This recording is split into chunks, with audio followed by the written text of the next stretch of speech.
Pues, nosotros lo que vemos es que las 70 semanas, tal y como están aquí en Daniel 9, tienen objetivos.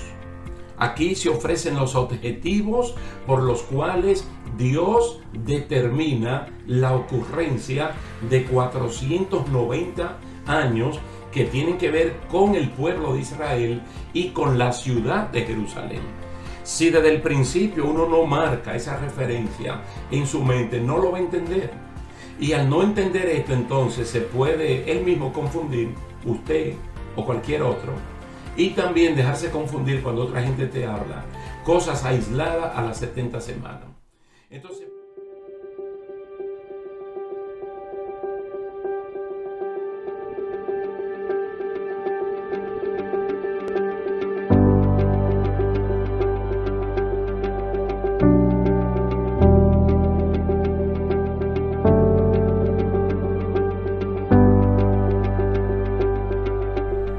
¿qué tal, queridos hermanos? Dios les bendiga una vez más aquí con ustedes, el pastor Pedro Julio, para continuar con esta serie de Daniel mira hacia adelante.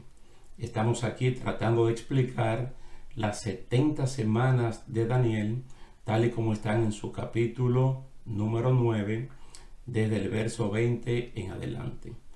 Para el día de hoy vamos a hablar de cómo están estructuradas esas 70 semanas, esos 490 años. Vamos a recordar la lectura del versículo 25 para hacer un poquito de memoria en caso de que se nos haya olvidado la lectura. Gabriel le dice a Daniel: sabe pues y entiende que desde la salida de la orden para restaurar y edificar a Jerusalén hasta el Mesías príncipe habrá 7 semanas y 62 semanas. Se volverá a edificar la plaza y el muro en tiempos angustiosos. Quiere decir que la primera dos partes, 7 semanas, 49 años, y 62 semanas, que son 434 años, que entre las dos secciones dan 483 años, se cumplen exactamente con la muerte del Mesías príncipe. Hasta el Mesías príncipe ahí se cumplen. Entonces, lo que yo le dije anteriormente, que hay cosas que se entienden mejor viendo el cumplimiento y luego viendo ya cómo fue que se cumplieron las cosas, a uno se le hace un poco más fácil entender cómo fue que se profetizaron. Entonces aquí hay dos puntos de referencia, que es la salida de la orden para restaurar y edificar a Jerusalén hasta el Mesías príncipe, es decir, hasta la muerte misma de él. Entonces, cuando eso ocurre, que Jesucristo dice consumado es, telestai, esa palabra que utilizamos mucho para tiempo de Semana Santa, se cumplen exactamente, literalmente, 69 semanas. Entonces, es lo que tenemos que ir viendo ahora, porque a pesar de que hay varios decretos que tienen que ver con Jerusalén, y uno lo puede ver en el mismo libro de Nehemías y Esdras también, porque especialmente el de Nehemías, que es posterior, y allí entonces tienen que buscar cartas que anteriormente habían enviado para buscar los permisos que se había dado y todo eso. Entonces, en Nehemías capítulo 2, versos 5 al 8, allí hay una orden que dio Artajerjes con respecto a Jerusalén, a la reconstrucción de Jerusalén. Nehemías capítulo 2, versos 5 al 8. Todo esto significa que desde la salida de esa orden hasta la muerte de Jesucristo en la cruz del Calvario, allá en Jerusalén, hay cumplidos 483 años. O sea, 69 semanas de 7 años cada una. Ustedes ven lo que yo les digo y no es difícil entender las cosas. Porque cuando uno está estudiando a Daniel, hay cosas que él profetizó de parte de Dios que ya son historia. Ya son historia. Entonces se hace mucho más fácil entender desde el cumplimiento de los hechos. Entonces uno se devuelve y uno ve cómo fue que Dios lo profetizó y las cosas se entienden perfectamente bien. Quiere decir que de 70 semanas hay 69 que ya están literalmente, oiga la palabra que estoy utilizando, literalmente ya están cumplidas, ya están cumplidas. Eso significa que de las 70 semanas solo falta uno. Entonces siempre será conveniente contar de atrás hacia adelante para fijar en la memoria dos hechos consumados, que entre los dos suman 483 años.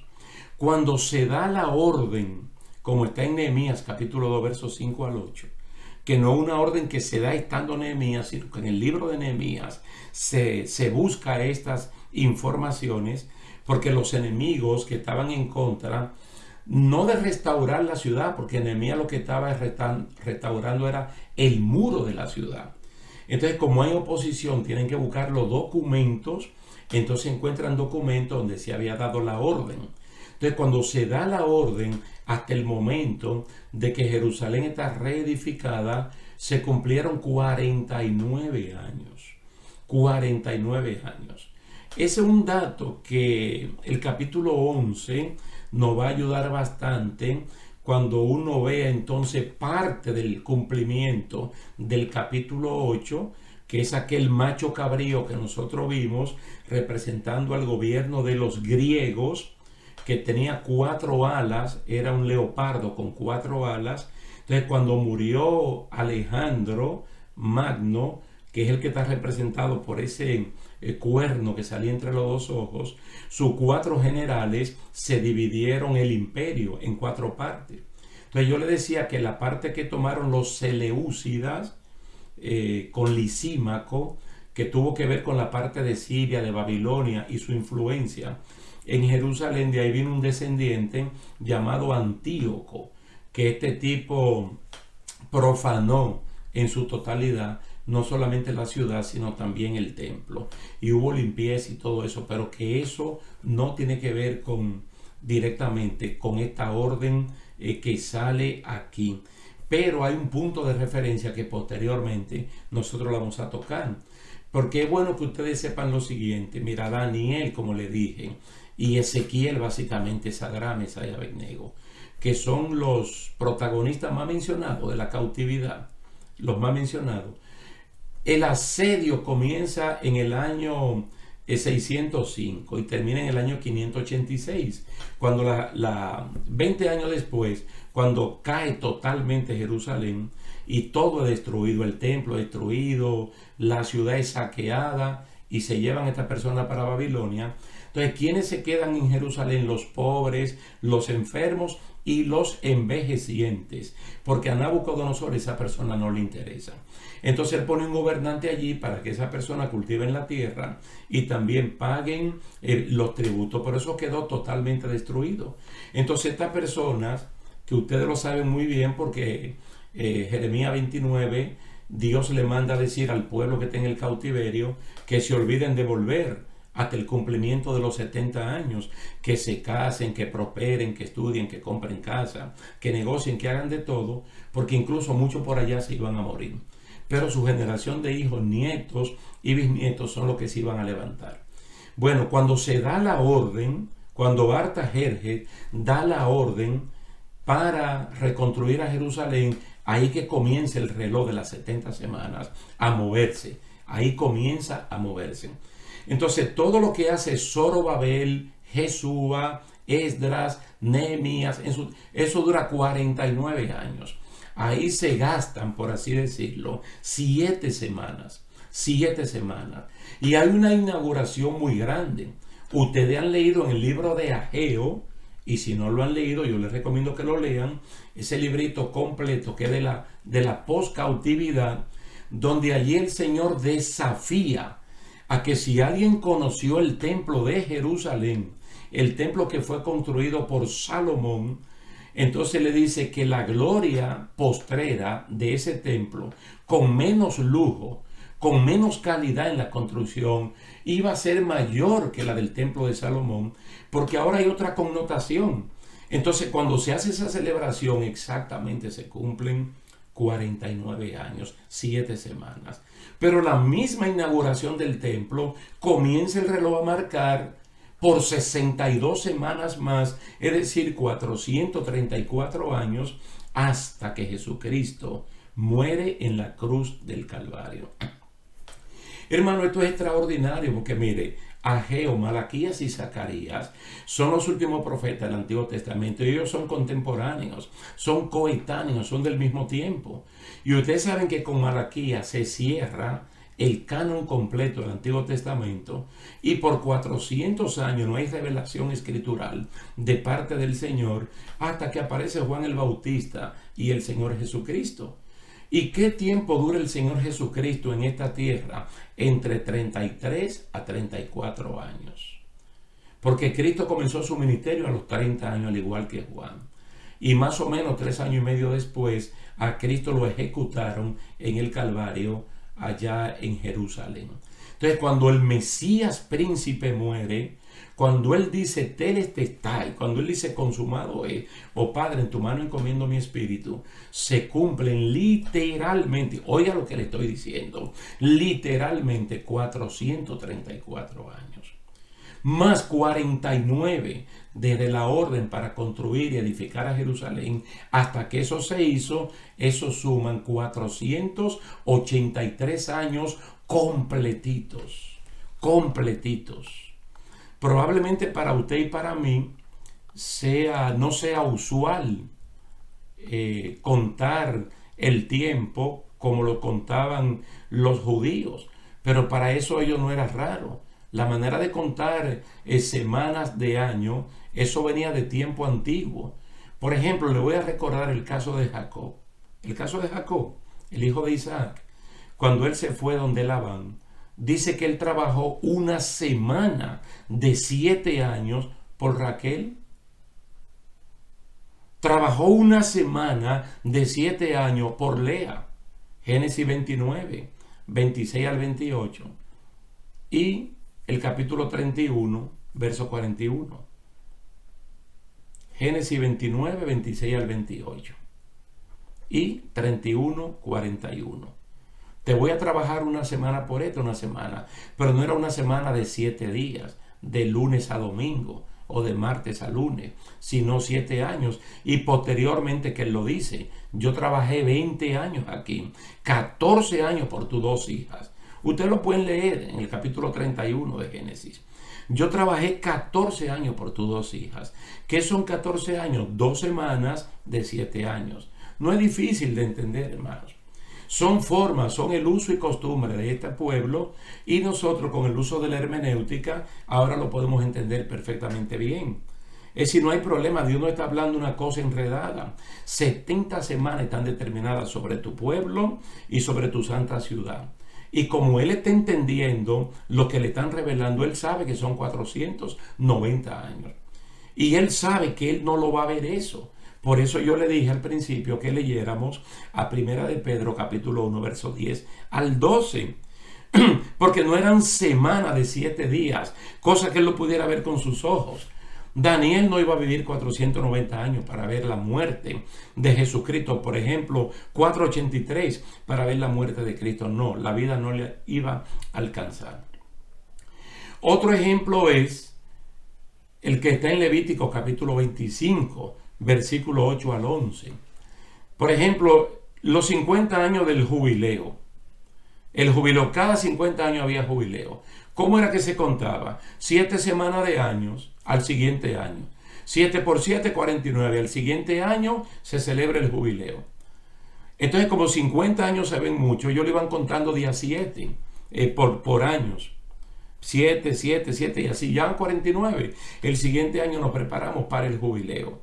Descanso para la tierra, perdón de las deudas, liberación de los esclavos, todo eso se hacía allí. Entonces era su lenguaje que nosotros ahora lo estamos entendiendo perfectamente bien y yo no creo que hay ningún inconveniente en que uno siga esa misma línea. Entonces la misma división natural de las 70 semanas habla de la muerte del Mesías príncipe, con lo cual se consiguen los objetivos antes enumerados. 7 semanas de años desde la orden para restaurar y reconstruir a Jerusalén. Nehemías capítulo 2. 62 años, que son 434, después se quitará la vida al Mesías, mas no por sí, porque Cristo no se suicida, sino que a Cristo lo capturan en el Getsemaní y lo llevan a ejecutarlo. Se le quita la vida a Jesús. Luego una semana de 7 años donde se confirma el pacto con muchos. Entonces mira, a la luz de Daniel se puede ver la claridad con la cual se habla de la expiación de la iniquidad en conexión con la muerte del Mesías. Uno de los libros predilectos para mí en el Nuevo Testamento es el libro de Hebreos, la carta a los Hebreos, porque la carta a los Hebreos explica mucho de las cosas del Antiguo Testamento, especialmente del libro de Levíticos, que es un libro que cuando uno lo está leyendo allá se le hace difícil entenderlo. Pero cuando uno lee el libro de Hebreos se le hace mucho más fácil comprenderlo. Entonces allí se habla, por ejemplo, de Jesucristo, que hizo un solo sacrificio, entró al lugar santísimo en el cielo para expiar de una vez por todo el pecado. Es decir, Cristo no tiene plan B, plan C, nada de eso. Cristo lo que hizo, lo hizo única vez. Entonces en ese libro se compara el trabajo del sumo sacerdote o del sacerdote ordinario con el trabajo de Jesucristo. Hablemos primero del sumo sacerdote. El sumo sacerdote en la fiesta de la expiación, que eso es una sola vez, y era la única ocasión, la única oportunidad que tenía el sumo sacerdote de entrar al lugar santísimo. Tenía que entrar con sangre de un animal inocente, que ni siquiera era su propia sangre, sino de un animal inocente. Entonces él hacía la expiación por el pecado de él, de su familia y de todo el pueblo, pero esto era repetitivo, todos los años había que hacer lo mismo. Y no es que el sistema fuera malo, sino que el sistema dice, yo soy imperfecto, yo no puedo. Y hasta que no venga el que puede, tienen que estar haciendo esto. Entonces cada vez que lo hacen es con la esperanza de que el que pueda, que es Jesucristo, venga y resuelva, pero lo haga por una sola vez. Es decir, Jesucristo hizo un solo sacrificio. Y todos los que se acercan a Cristo son limpios de sus pecados y no hay que hacer 2, 3 o 4 o 5 sacrificios. Entramos a otro nivel que es la presencia del Espíritu Santo o la participación de la palabra de Dios que nos ayudan a limpiarnos. Más el uso del arrepentimiento, la limpieza de cualquier contaminación de carne y de espíritu, la manejamos en ese ambiente. Pero no es que Cristo tiene que morir de nuevo y hacer otro sacrificio. Entonces la expiación de la iniquidad con la muerte de Cristo queda totalmente sellada. Y fíjate que Cristo no es descendiente de la tribu de Leví. Cristo no es descendiente de Aarón. Él no viene de... Usted sabe que Leví tuvo 3 hijos. Amram, Coat y Merar. Y los coatitas, que es donde viene la familia de Moisés y Aarón. Y de la familia de Aarón aquí vienen los sacerdotes. Jesús es de la tribu de Judá. Jesús viene de David, de esa gente por ahí. Y Dios nunca habló de esa tribu para que se encargara del sacerdocio. Ahora Jesucristo no tiene que entrar al templo construido con manos humanas, sino que Él entra al templo que está en el cielo y Él entra al lugar santísimo allá. Pero Él no se presenta con sangre de un macho cabrío, de un cordero. Él se presenta con su propia sangre. Entonces con su propia sangre Él expía, Él limpia, Él barre la iniquidad. Bendito y alabado sea el nombre del Señor. Cuando una persona como usted o como yo, o como un amigo que pueda vernos o escucharnos, se arrepiente de sus pecados, la Biblia dice que nuestra conciencia, que está llena de maldad y de pecado, es limpiada. Por eso es que el cristiano vive su presente sin una carga del pasado, porque el Señor nos limpia tan bien de nuestros pecados que lo borra de nuestra conciencia, y ahora con toda libertad nosotros podemos servirle a Dios. Ahora, ¿cuándo ocurre eso? Con la muerte del Mesías príncipe. Porque si no hay derramamiento de sangre, si no hay muerte, no va a haber remisión de pecado. Y estamos hablando de una remisión de pecado, de una limpieza total. Entonces se unen esas dos cosas. Se unen esos dos objetivos. Muy claro allí la iniquidad en conexión con la muerte del Mesías. Pero vuelvo y le digo que como en el libro de Daniel, o como el libro de Daniel estaba sellado en su interpretación, muchos de los que lo leían pero no lo entendían. No olviden la mención que hicimos de Mateo 24, de que Jesucristo es el primero, después que se escribió el libro de Daniel, que lo cita. Y cuando él está citando a Daniel, específicamente cuando veamos el versículo 27, en la siguiente sección, Jesucristo dijo, el que lea, entienda. Un paréntesis de oro que hay allí en Mateo 24. El que lea, entienda que Cristo está hablando del anticristo, de la abominación desoladora, sentada donde no debe sentarse. Eso no lo vamos a explicar ahora, pero lo que Cristo está citando a Daniel. Probablemente el libro de Hebreos, el capítulo 11, cuando habla de que taparon boca de leones, tal vez esté citando a Daniel también. Aunque muchos de los valientes de David también lo hicieron. Pero bueno, el caso es de que la gente leía pero no entendía. Mas sin embargo ahora nosotros podemos entender claramente el cumplimiento de estas 70 semanas que son una gran bendición para la iglesia, para el creyente de este tiempo. Fíjese, el Mesías príncipe es Jesús. Era Jesús. Mire, Jesucristo tomó el rollo de Isaías en una ocasión. Él entra a la sinagoga, donde están los rollos del Antiguo Testamento, y él pide a Isaías. Entonces no tenían capítulo ni versículo, pero la parte que equivale al capítulo 61 del día de hoy, él lo tomó y allí comenzó a leer. ¿Y qué leyó? El Espíritu de Jehová el Señor está sobre mí, porque me ungió Jehová. Me ha enviado a predicar buenas nuevas a los abatidos, a vendar a los quebrantados de corazón, a publicar libertad a los cautivos y a los presos, apertura de la cárcel. Eso también está o mejor dicho, se puede ver en Lucas capítulo 4, verso 16 al 21. Ahora, ¿qué es lo que Cristo está diciendo? Me ungió el Señor. ¿Cómo me ungió? Me ungió dándome al Espíritu. El Espíritu de Jehová el Señor está sobre mí porque me ungió Dios. Entonces la palabra ungido, Christos, Mesías, Jesucristo se la está aplicando a sí mismo. Porque cuando él termina de leer esta porción, ¿qué es lo que él dice? Esto se ha cumplido en el día de hoy delante de ustedes. Alabado sea el nombre del Señor.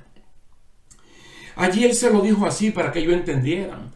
Pero en Juan capítulo 4 a la mujer samaritana, él le dijo claramente que él era el Mesías. Claramente le dijo que él era el Mesías. Tuve este pensamiento de lo que el Mesías tenía que hacer. Eso estaba pero muy lejos del pensamiento de los judíos, incluyendo a Juan el Bautista. Ellos todos seguían pensando en un Mesías político. Hermano, pero mira, todavía Cristo participa de su vida ministerial de casi 4 años. Cristo muere, Cristo es resucitado, Cristo dura 40 días con sus discípulos y el último día que se va, oye la pregunta que ellos le hacen, Señor, ¿restaurará el imperio de Israel ahora o cuándo? Es decir, todavía tienen la noción política. Y el Señor tuvo que darle, como decimos nosotros, un tapaboca, diciéndole a ustedes no le corresponde meterse en eso. No es tarea de ustedes averiguar eso. Ustedes van a recibir el Espíritu Santo para que sean mis testigos, para que prediquen la palabra, pero que no se estén metiendo, hurgando en cosas que solamente están en la mente de Dios y que no nos son reveladas para que no hablemos disparates. ¿Qué fue lo que pasó con Juan el Bautista? Y uno lo puede poner a él de ejemplo de cómo pensaba toda la colectividad judía. Juan mandó a preguntarle a Cristo. Él le dijo, ¿eres tú el Mesías o tenemos que esperar a otro? Oye, después que Juan mínimo 2 veces dijo, he ahí el Cordero de Dios que quita el pecado del mundo. Él está utilizando la palabra Cordero, pero él no está visualizando la parte espiritual de que el Cordero, si no muere, no tiene efecto. Ellos están pensando en un Cordero que viva, pero el Cordero tiene que morir. Y él mismo dice 2 veces, he ahí el Cordero de Dios que quita el pecado del mundo. Ahora Juan, que está en la cárcel, y no venga nadie a decir que hay otra razón. No venga nadie a decir que hay otra razón. A Juan le están diciendo lo que el Mesías está haciendo, y él rápidamente dice, pero no cuadra con la idea que yo tengo de lo que el Mesías va a hacer. Entonces manda a 2 devotos discípulos y le dice, ¿eres tú o tenemos que esperar a otro? Entonces, ¿qué se le dice a Juan? A Juan se le dice de los muchos milagros que Jesús estaba haciendo. Y todos los milagros que Jesús estaba haciendo estaban en la perfecta armonía con Isaías 61, como lo dice Lucas capítulo 4, versos 16 al 21. Es decir, el Mesías, lo que tenía que hacer, Jesucristo lo estaba haciendo. ¿Sabe que el apóstol Pedro después, en uno de sus sermones, él dice cómo Cristo vino a hacer bienes y cómo vino a deshacer las obras del diablo sobre la gente?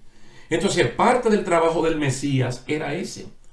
Pero más que sanar, que liberar de demonios, que multiplicar panes y peces, que callar al mar, a los vientos, el trabajo cumbre de Cristo es la salvación. Entonces, el Mesías viene a liberar, pero dando su vida. El Mesías viene a salvar, pero muriendo él. No es el conquistador típico de cada país. No es el padre de la patria típico de cada país. Aquí estamos hablando de alguien que él modela cómo se debe vivir, pero él muere por esa causa. Entonces, ¿qué le dijo Cristo? ¿Qué le mandó a decir Jesús a Juan? Díganle a Juan todo lo que ustedes están viendo y oyendo. Cuéntenle eso. Y bienaventurado aquel que no encuentre de qué hablar en mí. Como se puede ver, hermanos, el cumplimiento de 69 semanas ya es histórico.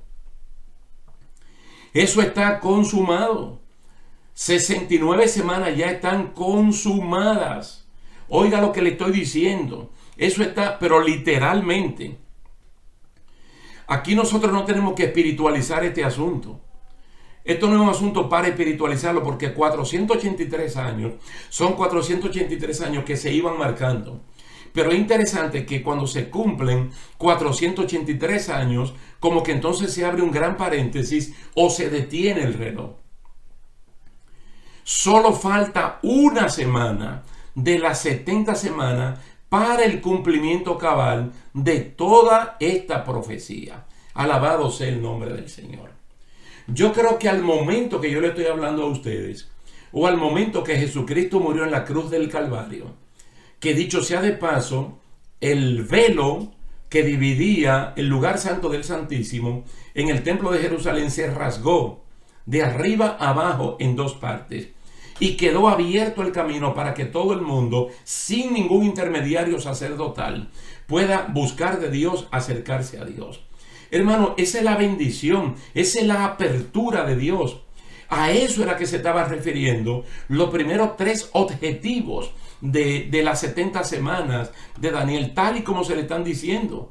Esos 3 objetivos: de terminar la prevaricación, de poner fin al pecado, de expiar la iniquidad, es con la venida de Jesucristo. Pero si Cristo se queda vivo, si ese grano de trigo no muere, se perdió el tiempo, se perdió el trabajo. Entonces Él muere y con su muerte entramos a 3 de los objetivos finales, que es traer la justicia perdurable, sellar la visión y la profecía y ungir al santo de los santos, como lo podemos ver en Apocalipsis capítulo 5, donde la iglesia de Jesucristo reconoce solo a Jesucristo como el que tiene mérito suficiente para recibir la gloria y la honra. y que la iglesia, en la persona de los 24 ancianos, puede quitar las coronas de sus cabezas y decirle: a ti es que esto te pertenece, porque tú fuiste inmolado, porque tú fuiste el que moriste, tú fuiste el que derramaste la sangre, y nosotros somos lo que somos porque tú diste tu vida por cada uno de nosotros. Bendito y alabado sea el nombre del Señor. Es muy interesante y uno hasta se emociona hablando de esta parte porque tiene que ver mucho con el Evangelio.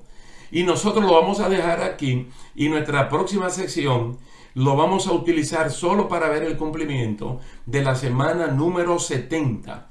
Y lo podemos dejar así porque esto va a hacer que recordemos muchas de las cosas que ya hemos explicado en el tiempo que hablamos del libro del Apocalipsis. Así es que muchísimas gracias por su atención prestada. Muchas gracias a Dios que nos da la oportunidad de poder interactuar con ustedes, y será hasta la próxima. Dios le bendiga y Dios le guarde.